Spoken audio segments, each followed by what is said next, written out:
dekati Papua dengan hati.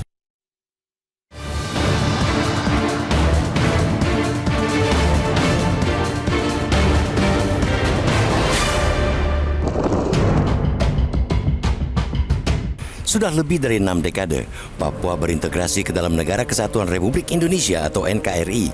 Tujuan Presiden yang pernah memimpin Indonesia juga menyatakan perhatian mereka terhadap provinsi yang awalnya bernama Irian Jaya tersebut. Dengan wilayah Papua yang luas, kini daerah itu telah dimekarkan menjadi 6 provinsi. Hanya, hingga kini, persoalan keamanan di Papua tak kunjung tuntas. Bahkan negara sampai perlu mengubah istilah kelompok bersenjata selama berkali-kali. Di era Orde Baru, negara menyebut kelompok bersenjata di Papua sebagai Organisasi Papua Merdeka atau OPM. Lalu sejak reformasi sebutan OPM diganti dengan kelompok kriminal bersenjata atau KKB dan kelompok separatis teroris. Kini Panglima TNI Jenderal Agus Subianto kembali mengistilahkan kelompok bersenjata sebagai Organisasi Papua Merdeka atau OPM. Alasannya, kelompok bersenjata itu sudah melakukan teror serta pemerkosaan terhadap guru dan tenaga kesehatan, juga membunuh personel TNI, Polri, dan masyarakat. TNI merasa mempunyai metode tersendiri untuk penyelesaian masalah di Papua. Selain operasi bersenjata, TNI juga mengedepankan pendekatan lainnya, sebab personel TNI di Papua berfungsi ganda. Selain menjaga keamanan, para prajurit juga bisa melakukan tugas sosial seperti pelayanan kesehatan atau mengajar anak sekolah.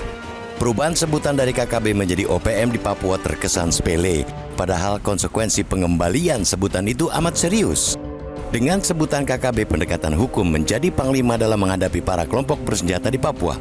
Dengan sebutan OPM, bila merujuk ke era Orde Baru, maka pendekatan yang digunakan ialah penumpasan secara militer.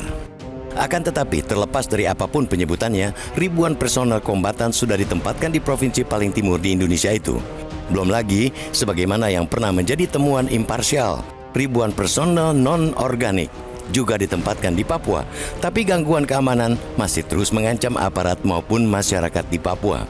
Pendekatan keamanan di Papua yang kini ditekankan seakan berbeda 180 derajat jika dibandingkan dengan semangat yang dibawa Presiden Joko Widodo sejak 2014.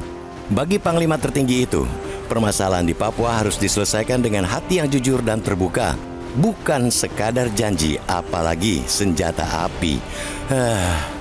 Masalah Papua adalah masalah republik. Sebab seperti pernah diungkapkan Presiden pertama yang juga proklamator, Soekarno, Papua adalah bagian tidak terpisahkan dari tanah air. Indonesia tidak akan utuh tanpa kehadiran Papua. Hanya Papua masih harus berkutat dengan kemiskinan, sedangkan program pembangunan untuk menyelesaikan kemiskinan membutuhkan rasa aman. Adapun gangguan keamanan juga merupakan akibat dari sejumlah hal.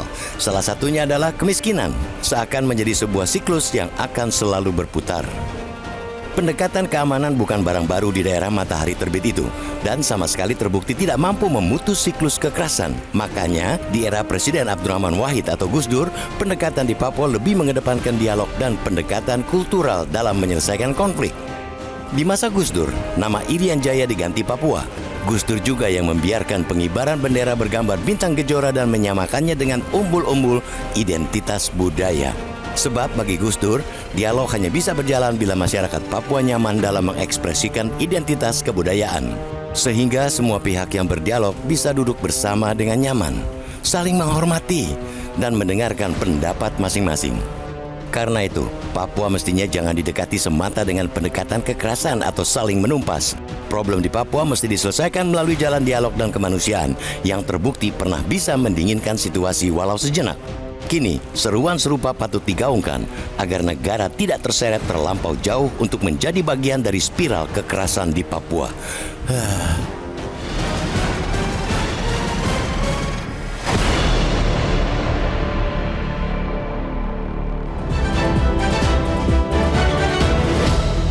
Jelajahi cara baru mendapatkan informasi. Download Metro TV Extend sekarang.